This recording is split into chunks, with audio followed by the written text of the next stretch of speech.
Good morning students, again it's time to start your business. कल हमने आपको profession तक पढ़ाया था, अब टाइम है एम्प्लॉयमेंट की। एम्प्लॉयमेंट क्या होता है, टूल किट में पढ़ लेते हैं। Employment refers to the economic activity under which people work for others and receive remuneration in lieu of therefor. Remuneration का मतलब होता है सैलरी। एम्प्लॉयमेंट का मतलब, एम्प्लॉयमेंट एक ऐसी इकोनॉमिक एक्टिविटी है जिसके अंदर हम दूसरों के लिए काम करते हैं और उसकी बजाय हम क्या रिसीव करते हैं, पैसे। यहाँ से पढ़ लेंगे, employment is that economic activity under which people work for others and receive remuneration in the lieu thereof. The remuneration can be in the shape of salary. Remuneration किसी भी तरीके से हो सकता है, सैलरी के रूप में भी, वेजेस के रूप में भी।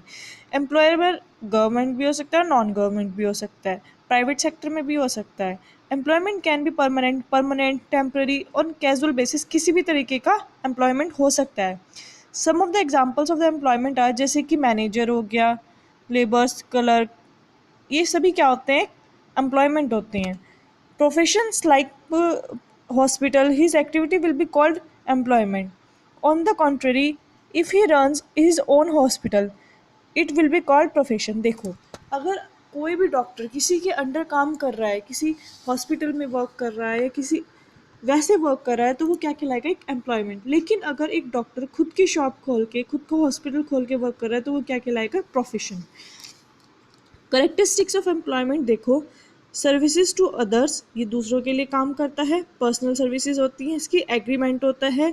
जैसे कि अगर एक टीचिंग का पर्पस देखो तो एक पर्टिकुलर स्टार्टिंग में डिसाइड की जाती है, सैलरी होती है। सर्वेंट का काम होता है। नो नीड ऑफ कैपिटल, इसमें हमें कोई ज़रूरत नहीं होती अपने कैपिटल लगाने की। कैपिटल को मैंने स्टार्टिंग में समझाया था कि कैपिटल क्या होती है, यहाँ पे एक मनी होती है। नो रिस्क, इसमें कोई रिस्क नहीं होता। नेचर ऑफ एम्प्लॉयर, अब इसको आप एक बार अच्छे से पढ़ लेना, इन पॉइंट्स को फिर भी एक बार डीपली पढ़ लेना। अब नेक्स्ट पे है हमारा difference between business, profession and employment. ये डिफरेंस मोस्ट इंपॉर्टेंट है बेटा, इसको आप अच्छे से पढ़ लेना। ये यहाँ पे आप इसके बेसिस, जब भी आप डिफरेंस लिखो, अब आपकी सीनियर क्लास हो चुकी है तो आप क्या करोगे, यहाँ पे बेसिस जरूर लिखोगे। Difference between business and profession भी आ सकता है, प्रोफेशन एम्प्लॉयमेंट भी आ सकता है, और तीनों का भी आ सकता है। अब देखिए, अब हमारा नेक्स्ट टॉपिक है ऑब्जेक्टिव्स ऑफ बिजनेस। बिजनेस के ऑब्जेक्टिव्स, बिजनेस के दो ऑब्जेक्टिव्स होते हैं, सोशल ऑब्जेक्टिव और एक इकोनॉमिक ऑब्जेक्टिव। इकोनॉमिक ऑब्जेक्टिव और सोशल ऑब्जेक्टिव। इकोनॉमिक ऑब्जेक्टिव का हमारा क्या है, profit making main first objective होता है। सेकंड होता है क्रिएशन ऑफ कस्टमर्स, कस्टमर को बनाना, क्योंकि हम कोई ना कोई बिजनेस करेंगे तो कस्टमर को जरूर से जरूर क्रिएट करेंगे कि हमारे ज़्यादा से ज़्यादा कस्टमर बने। इनोवेशन, इनोवेशन का मतलब होता है न्यू आइडियाज़ को क्रिएट करना। सोशल ऑब्जेक्टिव्स हमारा क्या होता है, high quality goods at fair prices. इसका मतलब यह है कि अगर हम कोई भी काम कर रहे हैं तो हमारा फर्स्ट राइट ये बनता है कि हम जो कस्टमर को प्रोडक्ट प्रोवाइड करें वो हाई क्वालिटी का करें। नेक्स्ट है contribution to community development, fair return to investment, providing employment.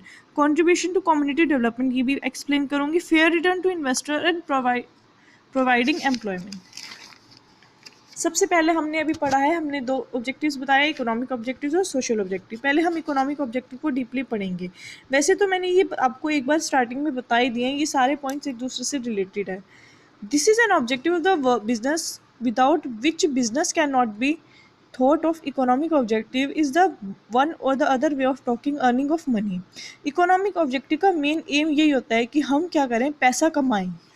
सबसे पहले profit making, the main objective of establish any business organisation is to earn profit.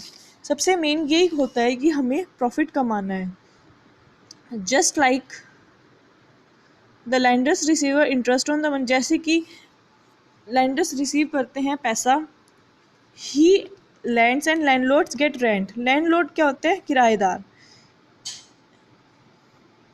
Building and rented on the same manner, business should get profit for business activities. इसका एक अच्छे से example आपको नीचे भी given है, एक बार इसको अच्छे से पढ़ लेंगे। नेक्स्ट है creation of customers, the another economic objective of business is to create customer by creation of customer. इसका मतलब यह है कि क्रिएशन ऑफ कस्टमर, अच्छा प्रोडक्ट देके, अच्छा माल देके, अच्छी सर्विस प्रोवाइड करके कस्टमर को अपनी तरफ अट्रैक्ट करना। It means to attract more and more potential customer towards its product objectives of creation of customer is directly linked with the objectives of profit making. देखो अच्छा प्रोडक्ट प्रोवाइड करेंगे, reasonable rate पे करेंगे, तो simple सी बात है customer का हमारे ऊपर फेथ होगा और उसका प्रोडक्ट हमारे से बार बार लिया जाएगा। अच्छी क्वालिटी का प्रोडक्ट दें, रीजनेबल रेट पे दें। Innovation, today business is facing a developing problem. देखो माल तो हर कोई शॉप देती है, लेकिन क्या होता है इनोवेटिव आइडियाज़ जैसे कि अच्छी शॉप बनाएं, क्रिएटिव शॉप बनाएं, अच्छी एडवर्टाइजमेंट करें। हमने कोई न्यू प्रोडक्ट बनाया तो हम उसकी सोचेंगे जो ओल्ड प्रोडक्ट हमने बनाया उससे अच्छी एडवर्टाइजमेंट हो, वो दिखने में भी अच्छा हो, उसकी शेप भी अच्छी हो। इनोवेटिव न्यू अच्छे आइडियाज़ यूज़ करके ताकि कस्टमर उसकी तरफ अट्रैक्ट हो।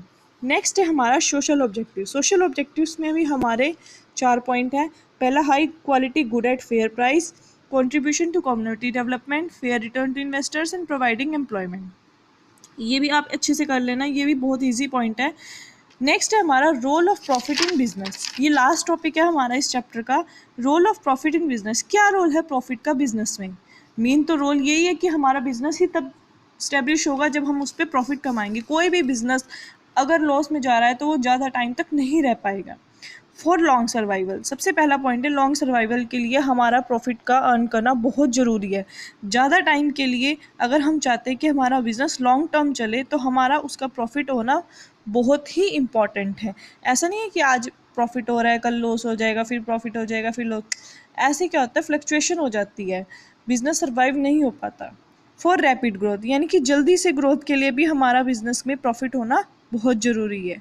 For increasing efficiency, there is no other power than the self interest which can get a work done by the people। Here self interest means profit. It means the profit is the power. Profit वो power है जो motivate करती है, इनक्रेज करती है काम को अच्छे से करने में और बेटर करने में। फॉर इंक्रीजिंग एफिशिएंसी, अब अगर हम किसी के अंडर काम कर रहे हैं, हम उसको कहेंगे कि अगर आप काम ज़्यादा अच्छा करोगे हम आपको अच्छी वेजेस देंगे, सैलरीज देंगे। तो अंदर से क्या है, पावर, इफिशिएंसी पावर बढ़ेगी कि मुझे काम अच्छा करना है ताकि मुझे टाइम पे अच्छी सैलरी मिले। For building prestige and recognition और for earning more profit. Profit capital money more profit, one this process begin it continues. अगर एक बार ये प्रोसेस समझ में आ जाता है तो बिजनेस हमेशा अप की तरफ जाएगा। एक बार ये पॉइंट्स भी आप अच्छे से पढ़ लेना, बहुत ईजी है ये चैप्टर। अगर इस चैप्टर में किसी को भी कोई प्रॉब्लम होती है तो वो मुझे मैसेज कर सकते हैं। Okay, thank you.